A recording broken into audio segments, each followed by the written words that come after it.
रुखसार साहब जी, मोहम्मद वकास, मोहम्मद असलम, मैं रहमतुल्लाह। आप देख रहे हैं world real reaction YouTube channel. आपको हमारी वीडियो अच्छी लगे चैनल को ज़्यादा लाइक शेयर और सब्सक्राइब कर दें। तो चलते हैं अलोक साहब की वीडियो का टाइटल है what is the relation of the Jews with Mahabharat. वो जो महाभारत है कि हमने सीरीज ड्रामा भी शुरू करना था, फिर हमने क्लोज कर दिया उसी के रिलेटेड कि ज्यूज का यानी कि यहूदियों के इसके साथ क्या तल्लुक। देखते हैं पहले वीडियो फिर देते हैं रिएक्शन। नमस्कार दोस्तों, डीडी रेड के एक और एक्शन वीडियो पर आप सभी का स्वागत है। मैं हूं आलोक। तो आज जो वीडियो लेकर आए हूं हैरी सुल्तान का, और बड़ी जबरदस्त खबर लेकर आए हैं और बड़ी अफसोसजनक खबर है। पाकिस्तानी क्रिश्चियन को डिबेट में जीतने पर फांसी। अब मैं इस पर क्या कहूं। पाकिस्तानी क्रिश्चियन डिबेट में जीत गया तो उसको फांसी दे दी गई। क्या मामला है, जरा देखना पड़ेगा भाई। पाकिस्तान में माइनॉरिटीज़ के साथ क्या होता है इसका सबको पता।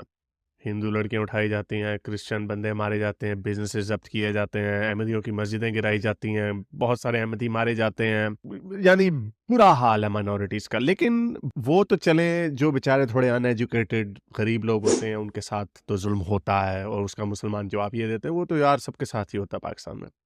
लेकिन पाकिस्तान में पढ़े लिखे जो माइनॉरिटीज़ हैं उनके साथ क्या होता है, आज मैं आपको कहानी सुनाऊंगा एक ऐसे पढ़े लिखे क्रिश्चियन अनवर कैनथ की, जिसकी उम्र तकरीबन 40 साल थी। लेकिन आगे जाने से पहले इस वीडियो को ज्यादा से ज्यादा लाइक करें, शेयर करें, सब्सक्राइब करें। अगर आप इस चैनल को सपोर्ट करना चाहते हैं तो patreon.com/xmuslim पर जाकर पेट्रन भी बन सकते हैं, या फिर नीचे सुपर थैंक्स के बटन को भी दबा सकते हैं। और जो कहानी मैं आज आपको सुना रहा हूं उसके ऊपर आप अपने ख्यालात का भी इजहार करें नीचे कमेंट्स में। मैं आपके कमेंट्स ज्यादा से ज्यादा पढ़ने की कोशिश करता हूं। तो मैं आपको कहानी सुना रहा था अनवर कैनथ नाम के एक बंदे की, जो कि पाकिस्तान का क्रिश्चियन था। बाद में हमें यह पता चलता है कि वो अच्छा खासा पढ़ा लिखा और दुनिया की समझ बूझ रखने वाला शख्स था। तकरीबन 20 साल पहले 14 सितंबर 2001 को उसको अरेस्ट कर लिया जाता है गुस्ताखी के इल्जाम पर। तब से लेके अब तक 22 साल हो गए हैं वो जेल में है। उसका कसूर ये था कि वो एक स्कॉलरली डिबेट में इन्वॉल्व हो गया एक हाजी के साथ। उस हाजी का नाम था हाजी महमूद जफर। इसमें बहुत सारे लेटर्स जो हैं वो आपस में एक्सचेंज हुए, एक रिटन स्कॉलरली डिबेट होती रही उनके दरमियान। और जैसा कि मोस्टली ऐसा होता है कि मोमिन जब डिबेट हार जाते हैं तो रोना धोना मचा देते हैं। और फिर उस हाजी ने उसकी शिकायत लगा दी और उसको फिर पुलिस ने उठा लिया और फिर उसके ऊपर मुकदमा चलाया गुस्ताखी का, ब्लास्फेमी का, जो कि अगेन एक स्कॉलरली डिबेट थी हज़रत ईसा और हज़रत मोहम्मद के हवाले से, कि हज़रत ईसा खुदा का बेटा है या नहीं है, हज़रत मोहम्मद आखिरी रसूल हैं या नहीं है। स्कॉलरली डिबेट्स का हिस्सा, जो डिबेट्स बहुत अरसे से इवन इस्लामी दुनिया के अंदर भी होती रही हैं। लेकिन पाकिस्तान में चूंकि गुस्ताखी 295C बना दी गई, इसलिए स्कॉलरली डिबेट भी नहीं हो सकती। तो बहरहाल 18 जुलाई 2002 को उसको सेशन कोर्ट ने उसको सजाए मौत सुना दी और साथ 5 लाख रुपए का जुर्माना भी सुना दिया। फिर लाहौर हाई कोर्ट ने 30 जून 2014 को उसकी अपील को मुस्तरद कर दिया और उसकी सजा को अपहेल्ड किया, और तब से लेके अब तक वो सजाए मौत का इंतजार कर रहा है। जोसेफ जेनसन एक पाकिस्तानी नसाद के ह्यूमन राइट्स एक्टिविस्ट हैं जो यूरोप में रहते हैं, और वो पाकिस्तान में जो माइनॉरिटीज़ के साथ क्या होता है उसके ऊपर अक्सर बात करते हैं। उनका मैं स्टेटमेंट पढ़ रहा था, इसी वेबसाइट है voiceforjustice.eu, यहाँ पे ब्लॉग्स छपते हैं, वहाँ पर ये ब्लॉग छपा है। इसमें उन्होंने बताया कि पाकिस्तान में जो ह्यूमन राइट्स के जो स्टैंडर्ड्स हैं वो इंटरनेशनल ह्यूमन राइट्स के साथ मैच बिल्कुल नहीं करते। शमून अल्फ्रेड एक और ह्यूमन राइट्स एक्टिविस्ट हैं, और उन्होंने कहा कि अनवर कैनथ का जो केस है, सुप्रीम कोर्ट की 2022 में एक रूलिंग आई जिसमें उन्होंने कहा, पाकिस्तान की सुप्रीम कोर्ट ने कहा कि माइनॉरिटीज को अपने मजहब को प्रैक्टिस करने की फुल इजाजत है। इसका मतलब ये है कि अगर कोई क्रिश्चियन है तो उसको ये समझने में कोई बुराई नहीं है कि हजरत ईसा खुदा के बेटे हैं। इसमें एक क्रिश्चियन, ये उनका मजहबी अकीदा है, ये मुसलमानों के मजहब की तौहीन नहीं है, ये उनके मजहब का अकीदा है। उसी तरह अगर मिर्जा गुलाम अहमद को मानने वाले ये कहते हैं कि वो भी एक मुजद्दिद है या नबी है या जो भी उनके बारे में कहा जाता है, ये उनका हक है, आपको इससे कोई तकलीफ नहीं होनी चाहिए। तो अहमदियों के हवाले से तो ये कहते हैं कि आप मुसलमान नहीं, इसलिए हम आपको नहीं, आप पहले अपने आप को नॉन मुस्लिम कहें फिर आप मान जाए। फिर ये उधर भी हर जगह पे गोल पोस्ट अपना शिफ्ट करते रहते हैं। तो क्रिश्चियंस के साथ कोई हर वक्त, क्रिश्चियंस बेचारे यही हमें बताते हैं कि उनको हर वक्त डिस्क्रिमिनेशन का सामना करना पड़ता है। एक उन ये बात बिल्कुल सही है और मुझे याद है कि एक वीडियो पर मैं काम कर रहा था, पाकिस्तान में माइनॉरिटीज़ पर क्या-क्या होता है, तो उसमें मुझे एक जिन्ना इंस्टीट्यूट है पाकिस्तान का, बड़ा फेमस है और बहुत नामी है। उसकी बनाई एक डॉक्यूमेंट्री मुझे हाथ मिली। उसका जो टाइटल था वो था अपने ही देश में बेगाने। उसमें क्रिश्चियंस की भी बात की गई है, उसमें हिंदुओं की बात की गई है, उसमें अहमदियों की बात की गई है। तो मुझे याद है कि उसमें एक क्रिश्चियन बंदा कहता है कि जी पाकिस्तान में हमारी औकात इतनी है, हैसियत इतनी है कि अगर मैं सच्चा भी हूँ और मेरे खिलाफ अगर हम ज़्यादा बंदे हों और मेरे खिलाफ अगर एक इकलौता मुसलमान उठ के बोल दे कि जी ये तीनों झूठ बोल रहे हैं, तो उस इकलौते बंदे पर भरोसा कर लिया जाएगा और हम पर भरोसा नहीं किया जाएगा। सुनिए। अगर कोई एक मुस्लिम जो है वो खड़ा हो के कोई गवाही देता है तो वो झूठी गवाही भी दे देगा ना, तो हम लोग सच्चे भी होंगे। तो हम दो बंदे, वो सिंगल पर्सन होगा तो हम लोग दो तीन भी होंगे ना, तो वो कहेंगे कि वो बंदा जो है वो सच कह रहा है और ये बंदे झूठ बोल रहे हैं। क्योंकि हम लोग वैसे भी पता नहीं ये अकॉर्डिंग टू द लॉ है या क्या है, हम लोग 2 नंबर शहरी हैं। सुना आपने? तो मुझे ये सुन के बड़ी हैरानी हुई कि बाप रे, कैसे कैसे ये हो सकता है, कैसे ये कर सकते हैं। तो आप सोच लीजिए कि इस बंदे की जो कहानी बताई है हैरिस ने, सुनकर तो यही लग रहा है कि दिक्कत। और ये कहते हैं कि जी हम तो अल्पसंख्यकों पर, माइनॉरिटीज पर कुछ जुल्म ही नहीं करते। को गंदे गंदे अलकाब से नवाजा जाता है, दिन रात उनको ये कहा जाता है कि आप इस्लाम में दाखिल हो जाएं। ये इस लड़के का केस मुझे अभी भी याद है। 2017 में ये मैकेनिक था लड़का, इसके पास एक मुसलमान आया और उसने कहा मुझे मुसलमान होने का डिस्काउंट दो। उसने डिस्काउंट नहीं दिया, उसने कहा मैं तो हजरत ईसा को मानता हूँ, मेरा तो नबी हजरत ईसा है।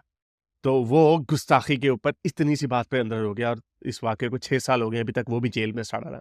तो ये वो लोग हैं, इनकी मुनाफ़िकत की कोई लिमिट नहीं है। ये वो लोग हैं जो मग़रिब में जाके गले फाड़-फाड़ कर इस्लाम की दावत देते हैं। क्रिश्चियनों के साथ स्पीकर्स कॉर्नर में देखें किस तरह डिबेट कर रहे होते हैं, उनको चैलेंज कर रहे होते हैं कि ईसा खुदा का बेटा है या नहीं है, व्हिच इज़ फेयर इनफ। ये डिबेट का हिस्सा है, डिबेट करें, जिससे मर्ज़ी डिबेट करें, इल्मी इख्तिलाफ़ करें। लेकिन अपने मुल्क में ये क्या करते हैं? ये जो हाजी है, इस वाक़े को 20 साल हो गए हैं। इस हाजी ने अपनी ज़िंदगी आराम से गुज़ारी होगी। तो भाई डिबेट का जवाब डिबेट से दे। लेकिन उसने क्या किया, जहाँ पे ये हारते हैं, वहाँ पर ये ब्लास्फेमी का केस लगा देते हैं। तो ये पाकिस्तान में माइनॉरिटीज़ का हाल है और ये वो लोग हैं जो हर वक़्त इंडिया को लेक्चर देते रहते हैं। वेस्ट को इस्लामोफोबिया का लेक्चर देते रहते हैं। और छोड़िए, मैं तो इंडिया की घटना बताता हूँ। नुपुर शर्मा के साथ क्या हुआ? उन्होंने तो वही बोला जो शायद कुरान में लिखी हुई बात थी, उसको उन्होंने रिपीट की। आज उनकी हालत क्या है? आज वो छुपकर रहने को मजबूर है। और जिस बंदे ने उन्हें ऐसे करने के लिए मजबूर किया, जिस बोला, उसको कोई फर्क नहीं पड़ता, वो आज भी खुलेआम घूम रहा है। ऐसे टीवी पैनलिस्ट हैं जो हमारे यहाँ हमारे भगवानों का अपमान करते हैं, ऑन एयर शिवलिंग का अपमान करते हैं, बाकी चीजों का अपमान करते हैं, लेकिन वो खुलेआम घूम रहे हैं, खुलेआम घूम रहे हैं। और अगर कोई इसको अपोज कर दे, इसकी कोई बात कर दे, तो मेरे कमेंट बॉक्स में भी भरने लगेगा, तू इस्लाम के खिलाफ बोल रहा है, तू ये बोल रहा है, तू वो बोल रहा है। नहीं भाई, मैं जो हकीकत है वो बयां कर रहा हूं। क्या उस इंसान को जीने का हक नहीं है जो आपकी बातों से सहमत ना हो, जो आपकी बातों को ना माने, वो अपनी अलग दुनिया बनाए, अपनी अलग बात माने? तो आप कहेंगे कि नहीं, सिर्फ मेरी ही बात चलेगी और तुम्हारी नहीं चलेगी। क्यों नहीं चलेगी? ये पॉइंट है, लेकिन बात लोग समझते नहीं। कल को मैं उल्टा, अच्छा इसका उल्टा कर दीजिए, मैं कहूं कि तुझे मैंने जो लिखा है वही बात माननी पड़ेगी, जो मैं बोल रहा हूं वही बात माननी पड़ेगी। क्या आप मानेंगे मेरी बात? नहीं मानेंगे। अगर मैं कहूंगा कि जो ये बात मैंने कह दी, मैंने इसको सच्चा बता दिया, यही सच्चा है, बाकी सारे झूठे हैं, क्या आप मेरी बात मानेंगे? नहीं मानेंगे। तो यही काम जब मैं करूंगा तो आप जी सर तन से जुदा करने का फरमान सुना दोगे, गालियां पड़ने लगेंगी मुझे। वाह भाई, कमाल का लॉजिक है। इस कौम की, यानी मुझे तो समझ नहीं आती कि कितनी एजुकेशन देनी पड़ेगी, कितनी खबरें इनको इनके सामने ला के रखनी पड़ेंगी कि इन्हें इस चीज़ का एहसास हो कि पहले अपने गिरबान में झांको। तो पाकिस्तान में अनफॉर्चुनेटली माइनॉरिटीज़ का ये हाल है। और ये तो चलें क्रिश्चियंस का हाल है, अभी एक और वीडियो आई है, ये देखें किस तरह इधर घुस के फिर अहमदियों की मस्जिद का मीनार तोड़ के चले गए। और ये वाक़यात रोज़ होते हैं। अभी पिछले हफ्ते सोल्जर बाज़ार कराची में हमारी माता का टेम्पल गिराया गया। जो कराची के मेयर हैं वो डिनाई कर रहे हैं, लेकिन अब उसकी पूरी वीडियो भी सामने आ गई भी है, किस तरह उन्होंने दीवार सामने से रखी है लेकिन पीछे से सारा मंदिर गिरा दिया। और बाहर देखें क्या हाल है। ये इसी कामों में पड़े हुए हैं कि मंदिर गिरा दिए, गिरजाघर गिरा दिए, उसको किसी क्रिश्चियन को अंदर कर दिया ब्लास्फेमी में, और अहमदी की मस्जिद गिरा दी। वो नीचे देखें कितना गंदा कीचड़ है। बजाय इसके कि सड़कें बनाएं, अपने लोगों को एजुकेशन दें, बजाय इसके कि कोई तरक्की करें, ये इन्हीं कामों में पड़े हैं। इसलिए ये एक नाकाम मुल्क है अनफॉर्चुनेटली। इसका पूरा रीसेट होने की ज़रूरत है। ये जिन बुनियादों के ऊपर ये मुल्क बन चुका है, इसके ऊपर ये आगे चल ही नहीं सकता। और जो पॉलिटिकल टर्मोइल्स आ रहे हैं वो आपको उसके ऊपर खैर अलहदा से बात होगी। तो उम्मीद करता हूँ आज की वीडियो आपको पसंद आई होगी। इसको ज़्यादा से ज़्यादा लाइक करें, शेयर करें, सब्सक्राइब करें। चलिए दोस्तों, वीडियो खत्म हुई और बात उसकी नहीं है, बात आइडियोलॉजी की है। बात उसकी है कि मेरी ही बात सही है, मैंने जो कहा है वही मानना पड़ेगा, नहीं मानोगे तो तुम काम तमाम हो जाएगा तुम्हारा।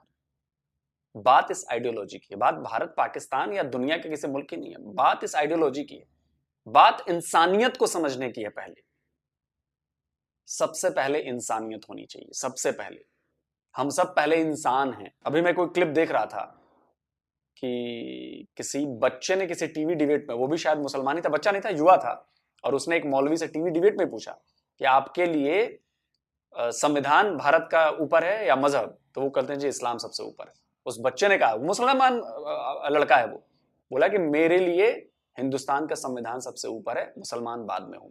इन्होंने कहा कि दीन पहले है, देश दीन बाद में है, देश पहले है। मेरे लिए पहले देश। मैं इनको सिर्फ इसलिए क्लियर करना चाहता हूँ कि इस्लाम की मान्यताओं के मुताबिक हमारे लिए हमारा रिलीजियस, एक चीज मैं पूछ सकता हूँ, अगर सुनो एक मिनट, सानिया आप भी है। मुस्लिम, मैं भी मुस्लिम, नहीं, ऐसा तो कुछ नहीं है, हमारी मैं जो आस्था भारतीय है- हूँ, मैं भारतीय हूँ। हमारी जो आस्था है, मैं भारतीय हूँ। आपकी आस्था हजरत आदम में नहीं है? मुसलमान में बाद में, पहले मैं भारतीय हूँ। नबी में आस्था मैं नहीं है इंडियन आपके? हूँ। नबी में आस्था नहीं नहीं, है? मेरे नबी में ऐसा नहीं है। मैं नहीं, नबियों की नहीं, पूछूंगा, नहीं। मैं अल्लाह को बस पूछूंगा। अब इससे अल्लाह सवाल से नहीं बात करूंगा मैं। अब इससे सवाल नहीं नबी से बात ये नहीं बच्चा करूंगा। ना नबी समझे। किसलिए? नहीं, नबी का ये मैं बच्चा ना ना समझे। समझ कैसे? नहीं, इसमें नहीं, सारे सवालों के आपके जवाब कि दिए जो नहीं। आदमी नबी नबी को में आपके- आस्था आपके नहीं रखता, सारे- वो मुसलमान हो ही सारे नहीं सकता। सवालों के नबी के ये बारे में 16 साल का बच्चा है रुकिए, रशीदी जी, रुकिए। एक नबी का कोई सेकंड। जिक्र नहीं और होता ये पहले अगर आप मैं ये समझना चाहता हूं कि भाई आपका धर्म इस्लाम है, वो आपकी चीज है, उस पर कोई खतरा नहीं है, वो कोई डिगा नहीं सकता अगर आप कमजोर नहीं हुए तो। लेकिन संविधान तो हमारा देश है, देश संविधान से चलेगा। देश धर्म या मजहब से नहीं चलता। देश पाकिस्तान चलेगा, पाकिस्तान मजहब से चला, देख लीजिए क्या हालत हुई है उसकी। और हम संविधान से चल रहे हैं, तब हमारा देश कहां है? तो ये बात समझनी पड़ेगी कि संविधान से ही देश चलेगा। और अगर आप ये सोचते हैं कि आप अपने देश को दूसरे दर्जे पर रखेंगे, यकीन मानिए बड़ा गुनाह कर रहे हैं आप, बहुत बड़ा गुनाह कर रहे हैं। खैर, बड़ा देख के अफसोस लगा कि भाई कैसे क्रिश्चियन को डिबेट पर, बताइए, उसको फांसी दे दी जाएगी, जेल में है वो बंदा। और ऐसे कई सारे मामले हम देख चुके हैं। अब तो लोग अदालत जाने की भी नहीं सोचते हैं, अब तो सीधे फैसला ऑन द स्पॉट करते हैं। श्रीलंकन को जला के मार दिया, लिंचिंग कर दी। आप सोचिए, तो क्या कह सकते हैं। अभी एक इंडिया में कहीं से खबर आई है, मैंने देखा कि एक महिला ने कुछ प्रो बीजेपी स्लोगन लिख दिया, मुस्लिम महिला थी, अपने घर के आगे प्रो बीजेपी स्लोगन लिख दिए, कुछ एंटी रिलीजन बात लिख दी, तो मुसलमानों के समुदाय ने बस उसकी लिंचिंग कर ही दी थी, बस किसी तरह बच गई बेचारी। तो ऐसा अगर हो रहा है तो ये गलत हो रहा है। आप बाकी सबको सबकी बुराई करिए, जब आपकी बुराई कोई करे तो आपको बात खराब लग जाता है। आप सबके खिलाफ बातें कीजिए, तब तो सही है, हमारा तो जी हक है, हम तो नहीं मानते। लेकिन दूसरा अगर कोई ये बात कर दे कि जी हमारा भी हक है और हम भी नहीं मानते तुम्हें, तो आपको बुरा लगने लगता है, आप मरने मारने पर उतारू हो जाते हो। तो ये जो टेंडेंसी बढ़ रही है, ये प्रवृत्ति, ये खतरनाक प्रवृत्ति है, बहुत खतरनाक। और मैं देश की सरकारों से, राज्य की सरकारों से मैं कहूंगा कि इस चीज पे काबू पाना चाहिए। अगर देश को डेवलप करना है, देश को मजबूत बनाना है, इकोनॉमी में बढ़ाना है, तो इस चीज पर काबू करना हमारी पहली प्रायोरिटी होनी चाहिए। सेकेंडरी भी नहीं, थर्ड भी नहीं, सबसे पहली प्रायोरिटी होना चाहिए। जल्दी मिलता हूं एक और नए वीडियो के साथ। नमस्कार, जय हिंद। तो जी वीडियो ख़त्म हुई, बड़ी बातें चौंका देने वाली इस वीडियो में पता चली हैं। जिस तरह लोग साथ में शुरू में भी कहा और एंड में भी कहा कि मुझे भी इन चीज़ों का नहीं पता था, तो यकीन कर मुझे भी नहीं पता था। हमने रहमतुल्लाह वकास भाई को याद होगा, हमने जब सीरीज़ शुरू की थी ना महाभारत की, उसमें 2 एपिसोड भी की है, तो उसमें ये चीज़ें पाई गई थी कि जो थे ना मतलब कि हिंदू मज़हब के पैरोकार और जो हम मुसलमान हैं, अगर बगौर इनका मुताला किया जाए तो इनका जो मरकज़ है ना वो एक ही है। मैंने उस वक्त ये सवाल उठाया था कि हमारे औलिया करामुल्लाह को, जो अल्लाह के वली हमको कहते हैं, उनको ताकत भी देने वाली कोई एक ज़ात है। इसी तरीके से जो हिंदू मज़हब के वो मानते हैं गुरु हैं, या मतलब कि कोई उनके श्री कृष्ण है या कोई उनके महादेव, जो भी जिस तरह वो पुकारते हैं, जिस तरह हमारे दाता अली उजवेरी हैं, बाबा फरीदुद्दीन हैं, ख्वाजा मोइनुद्दीन चिश्ती हैं, हमारे औलिया कराम हैं, इसी तरह उनके भी बड़े मतलब हैं जिनके पास ताकतें हैं। तो मैंने उस वक्त भी ये सवाल उठाया था, तो यार फिर इन दोनों को जो पावर दे रहा है वो एक ही है। अब जो ये बात सामने आई है कि जो यहूदी और महाभारत से फुटे थे ना, जब महाभारत के सानिया हुआ था, जब ये जंग हुई थी, तो वहाँ से ये लोग निकले थे, मुख्तलिफ कंट्रीज में जाकर बसे थे।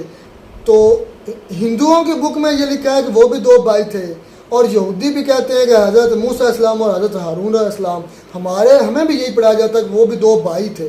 मतलब कि चीज़ें वही हैं, सेम टू सेम। जिस तरह उनके हिंदुओं के मज़हब के मुताबिक उनके वो क्या नाम बता रहे थे, उनकी वालदा ने, उनके बाप ने किनारे पर रखा था, तो एक खतून ने उठाया था। हज़रत मूसा इस्लाम को भी इसी तरह किया गया था कि एक दरिया में किनारे में रख दिया गया था, एक टोकरी में डालकर, तो वो मिस्र की मतलब मलका ने उठाया था, तो फिर अपना बेटा बनाया। फिर वो फ़िरऔन, उस फ़िरऔन की गोद में पला पड़ा हज़रत मूसा इस्लाम, जिसका उसको ख़ात्मा करना था, जो कि मतलब गैर कानूनी काम करता था, इलीगल काम करता था, या जो कानून खिलाफ वर्जी करता था। तो हिंदू मज़हब में भी यही चीज़ें, मतलब सेम चीज़ें, नाम डिफरेंट है, कन्फ्यूजन पैदा हो गई है। लगा नहीं है वकास भाई तुम आपको मतलब कि मैं तो बकाया छोड़े, मैं बाद में बात करता हूँ। लोग सर की जो खुशी थी ना वो इजराइल के बारे ही यार, तो ऐसा फील हो रहा था कि वाकई वो इजराइल हमारा सगा भाई है। उनके चेहरे के और बातें कर रहे हैं उनसे साफ चल रहा था पता वो इन लोगों को बहुत पसंद करता है, इनको वो पसंद करते हैं। वो इस तरह समझ रहे हैं कोई किसी और दूसरे इतने मुल्कों के साथ जो उसके नेबर्स हैं उनके साथ तो उनका कोई अच्छा ताल्लुकात नहीं है, इसी वजह से वो इंडिया से ही ज़्यादा उनके रिलेशनशिप हैं। और मेरे ख्याल में वेपन अपने जो हथियार वगैरह हैं सभी वो ज़्यादा इनको ही बेचते हैं।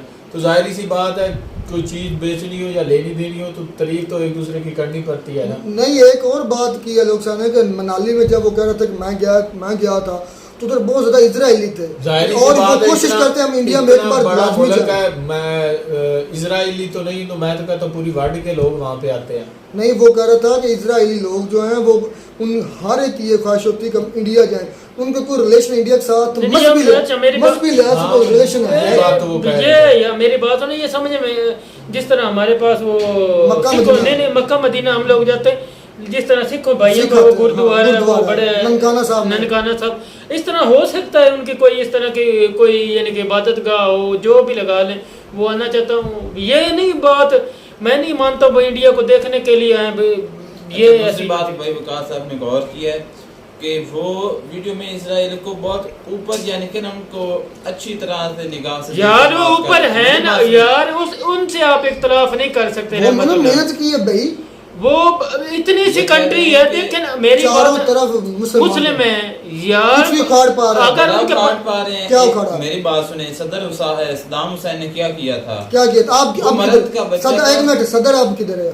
इराक किधर है? देखिए ये इस बात से इनकार तो नहीं किया जा सकता कि अभी यहाँ पर कोई इजराइल एक बहुत ताकतवर कंट्री है। वो कोई क्या मुल्क है, उसके पास इतने मुसलमान। अच्छा ये मैटर नहीं करता कि कोई छोटा मुल्क है या बड़ा मुल्क है, डेवलप है, उसके पास ताकत कितनी हो, वो किस लिहाज से जदीद है, उसके हर लिहाज से वो जदीद है। रहमतुल्लाह ये बात करने वाली भाई इनका जवाब दो ना छोटे का बात नहीं होते भी वो छोटा सा है ठीक। मैं ये बात कहता हूँ, मेरी बात सुने, अगर हमारा कोई भी किसी भी मुल्क का यार इत्तेफाक हो जाए आपस में तमाम कैसे हो मसलन किस तरह के इत्तेफाक चलते हैं? वो एक राह हक पर चल पड़े कि हमने जो फलस्तीन है उस पर जो जुल्म हो रहा है यार समझाया ना, मेरी बात सुनो, मेरी बात सुना। फिर मैं देखूंगा कि ये इजराइल जो इतना बड़ा पावरफुल मुल्क है ये क्या करता है, इसने टिकना ही नहीं है, यही इजराइल होगा। बात तो यार मेरी बात सुनो ना रहमतुल्लाह, आप जो जिस तरह 100 इख्तलाफ है दूजा असलम भाई, हम उनसे चलो जिस तरह मस्जिद अक्सा पे वो आते हैं, वो जुल्म ज्यादती करते हैं, हमारे इख्तलाफ हैं, वो बिल्कुल हैं, वो पावरफुल है वो ये मानने से इनकार ही नहीं भी वो पावरफुल नहीं, वो उनके पास पावर है, कुछ भी नहीं उखाड़ पा रहे। भाई देखो ना, अल्लाह माफ करे, हमारी इबादत गाह में वो कितना का जुल्म कर देते, क्या कर लेते हैं, आस पास मुस्लिम कंट्री है, क्यों नहीं आगे आती? मैंने क्या बात की, मैंने वही तो कह रहा हूँ कि हमारे जो है ना हुक्मरान या हमारे जितने मुसलमानी के लीडर हैं वो बेगैरत, उनमें गैरत है ही नहीं। वो सदर सद्दाम हुसैन में थी, अब बनेगा लीडर, इसमें गैरत है, ये मां की पुकार सुनने पर उसने अच्छा 27 जो रॉकेट थे वो इजराइल में पहुंचा। अच्छा रहमतुल्लाह, अगर आप बन जाते पाकिस्तान के यानी कि अगले वजीर आजम, एक बात कर रहा हूँ जनरल, आप हमला करेंगे इजराइल, आप क्या करेंगे भाई उनके बारे में? भाई मैं तो कदम उठाऊंगा जितना क्या कदम उठाएंगे उनके खिलाफ मसलन क्या करेंगे और क्या करेंगे? रहमतुल्लाह ये याद रखना हमेशा, जंग किसी मसले का हल नहीं है। बस बात यह है कि अब ये आपके सामने जिंदा मिसाल है अफगानिस्तान वाली, अमेरिका इतने पावरफुल गया कि नहीं, अपने हर चीज छोड़ के भाग गए। बात भी तो देखनी है ना, कौन हक पर है और कौन नहीं हक पर है। बात मुख्य ये है, हमारा ये बहस लंबी चलेगा कि इंडिया और इजराइल के जो रिलेशंस है ना, जितने गए हैं, इसका ये भी वजह हो सकती है कि इनके मजहबी जो रिलेशंस हैं इस वजह से, जिस वजह से वो एक दूसरे इतना करीबी, जिस तरह हमारे मुस्लिम कंट्रीज है कि इनका जो है ना मजहबी जो है तौर तरीका वो इनका सेम है और हिंदुइज्म से निकला, ये भी हैरानगी की बात है। चले खैर, मैं कहता हूं वीडियो अच्छी लगी होगी, वीडियो अच्छी लगी चैनल को सब्सक्राइब कर दे, मिलते हैं नई वीडियो में, तब तक दीजिए इजाजत।